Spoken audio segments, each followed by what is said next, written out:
Hello दोस्तों, आपका स्वागत है हमारा चैनल सक्सेस मस्ट में। आज इस वीडियो में बिहार सिविल कोड के लिए हिंदी का प्रैक्टिस सेट नंबर 12 लेकर आए हैं, क्योंकि इससे पहले ऑलरेडी 11 प्रैक्टिस सेट कंप्लीट कर चुके हैं। सारा प्लेलिस्ट में ऐड है, तो आप वहां से जाकर कवर कर सकते हैं। तो चलिए वीडियो स्टार्ट करते हैं। पहला प्रश्न है, दिए गए शब्द का विलोम चुने। प्रहार का विलोम शब्द क्या होगा? आंसर होगा रक्षा। ऑप्शन डी आंसर हो जाएगा रक्षा। अगला प्रश्न है, रिक्त स्थान को भरने के लिए उपयुक्त शब्द का चयन करें। कितना सुंदर दृश्य है। आंसर हो जाएगा वाह। ऑप्शन सी हो जाएगा आंसर। अगला प्रश्न है, दिए गए वाक्यांश के लिए एक शब्द दीजिए जिसमें सहन शक्ति हो। आंसर हो जाएगा सहिष्णु। ऑप्शन बी आंसर हो जाएगा। अगला प्रश्न है, दिए गए वाक्य का वह भाग याद करें जिसमें कोई त्रुटि हो। कुबेर बड़ी ही मतलबी इंसान है, उसका दिमाग 7वें आसमान पर रहता है। आंसर हो जाएगा कुबेर बड़ी ही। ऑप्शन बी आंसर हो जाएगा। अगला प्रश्न है, सही बर्तनी वाले शब्द का चयन करें। आंसर हो जाएगा विशेषण। ऑप्शन सी आंसर हो जाएगा। अगला प्रश्न है, दिए गए वाक्य में रेखांकित खंड को प्रतिस्थापित करने के लिए उपयुक्त विकल्प का चयन करें। अच्छे कर्म नष्ट नहीं होते हैं। अच्छे कर्म नष्ट नहीं होते हैं। आंसर हो जाएगा अनस्वर।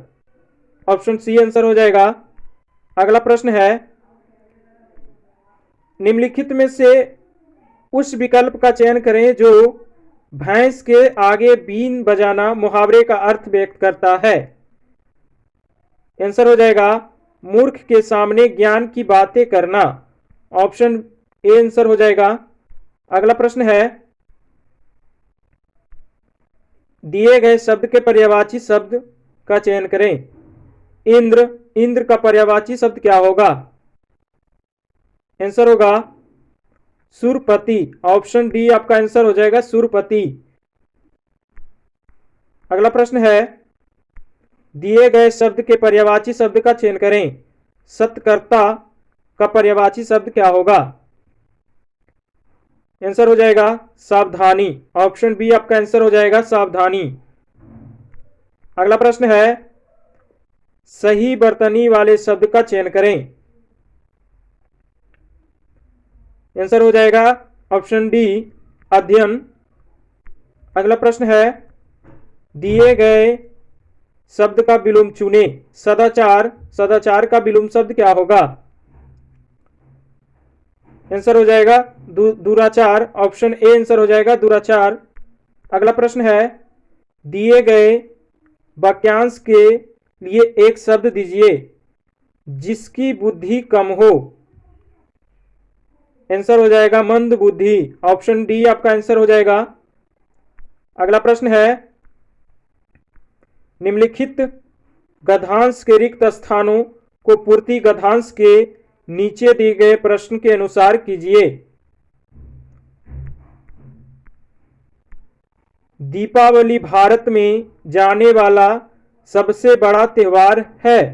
नीचे 4 ऑप्शन दिए गए हैं। पहला के लिए पहला ऑप्शन है मनाई, दूसरा ऑप्शन है रचाया, तीसरा है मनाया, चौथा है बनाया। इसमें से कौन आंसर होगा? आपका आंसर हो जाएगा ऑप्शन सी मनाया जाने वाला त्योहार है। ऑप्शन सी आपका आंसर हो जाएगा। अगला देखते हैं, हर साल इस पर्व को कार्तिक में बड़ी धूमधाम से मनाया जाता है। नीचे 4 ऑप्शन दिए गए हैं। नंबर 2 के लिए पहला है दिन, ये गलत हो जाएगा। दूसरा सप्ताह, ये भी गलत हो जाएगा। चौथा में वर्ष है, ये भी गलत हो जाएगा। आंसर हो जाएगा माह। कार्तिक माह में मनाई जाने वाली महत्वपूर्ण त्योहार है। ऑप्शन सी आंसर हो जाएगा। अगला प्रश्न है नंबर 3 के लिए, इस त्योहार इस त्योहार के आने के दिन पहले ही इसकी तैयारी आरंभ हो जाती है। नीचे 4 ऑप्शन दिए गए हैं। हर, ये गलत हो जाएगा। ऑप्शन बी में एक, ये भी गलत हो जाएगा। सब, ये गलत हो जाएगा। आंसर हो जाएगा कुछ। ऑप्शन डी आंसर हो जाएगा कुछ। अगला प्रश्न है नंबर 4।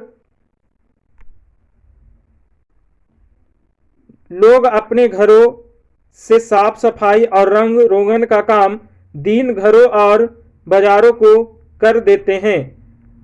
खाली स्थान यहां दिया हुआ है नंबर 4 के लिए। नीचे देखते हैं ऑप्शन क्या है। सप्ताह, सप्ताह ये गलत है। अच्छा, ये भी गलत हो जाएगा। खराब, ये भी गलत हो जाएगा। आंसर हो जाएगा आपका ऑप्शन सी, आरंभ कर देते हैं। अगला प्रश्न है नंबर 5। नंबर 5 के लिए, इस खाली स्थान जाता है, इस खाली स्थान जाता है, सजाया जाता है। नीचे 4 ऑप्शन दिए गए हैं। पहला है गंदा, गलत हो जाएगा।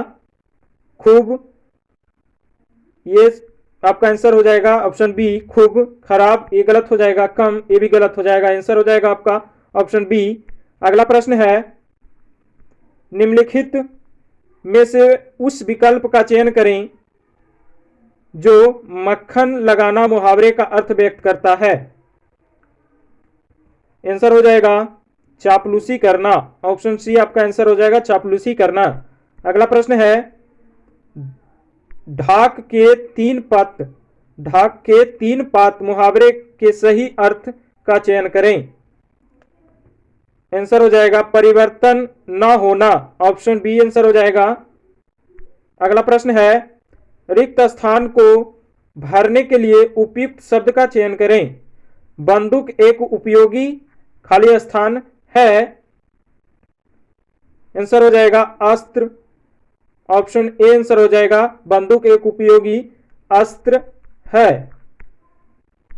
अगला प्रश्न है जिसका जन्म श्रेष्ठ में हुआ हो के लिए एक शब्द प्रयुक्त होता है। आंसर हो जाएगा कुलीन। ऑप्शन बी आंसर हो जाएगा कुलीन। अगला प्रश्न है रज्जु शब्द का पर्यायवाची शब्द क्या होगा। आंसर हो जाएगा रस्सी। ऑप्शन डी आपका आंसर हो जाएगा रस्सी। अगला प्रश्न है सही बर्तनी वाले शब्द का चयन करें। आंसर हो जाएगा ऑप्शन डी जिजीविसा। ऑप्शन डी आंसर हो जाएगा। अगला प्रश्न है 10 वर्ष से 15 वर्ष की आयु के वर्ग के बालक के लिए एक शब्द प्रयुक्त होगा। 10 वर्ष से 15 वर्ष की आयु वर्ग के वाला बालक के लिए एक शब्द प्रयुक्त होता है।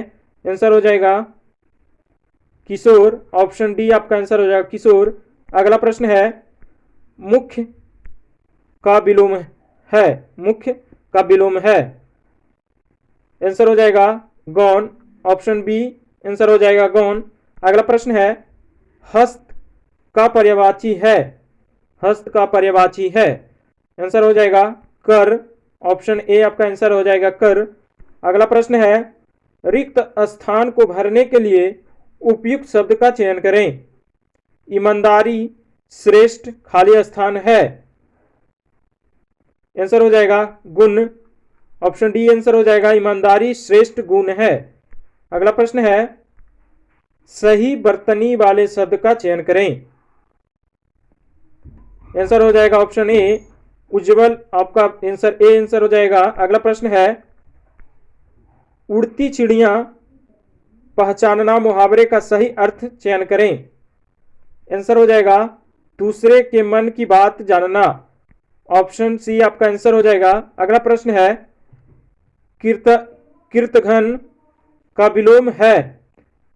आंसर हो जाएगा कृतज्ञ। ऑप्शन ए आपका आंसर हो जाएगा। अगला प्रश्न है वह जन्म का भिखारी है। इस वाक्य में का किस कारक के विभक्ति हैं। आंसर हो जाएगा संबंध कारक की विभक्ति है, आंसर ए हो जाएगा। अगला प्रश्न है, अवयवी भाव समास का एक उदाहरण यथाशक्ति का सही विग्रह क्या होगा? आंसर होगा ऑप्शन सी शक्ति के अनुसार, ऑप्शन सी आंसर हो जाएगा। अगला प्रश्न है, निम्नलिखित शब्दों में से किसमें विसर्ग संधि है? आंसर हो जाएगा ऑप्शन बी निश्चल, ऑप्शन बी आंसर हो जाएगा। अगला प्रश्न है, निम्नलिखित में देवनागरी लिपि की कौन सी विशेषता नहीं है? निम्नलिखित में देवनागरी लिपि की कौन सी विशेषता नहीं है? आंसर हो जाएगा कुछ वर्णों का उच्चारण नहीं होता, ऑप्शन बी आपका आंसर हो जाएगा। अगला प्रश्न है, निम्नलिखित में से कौन सा शब्द तत्सम है? आंसर हो जाएगा वार्ता, ऑप्शन ए आपका आंसर हो जाएगा।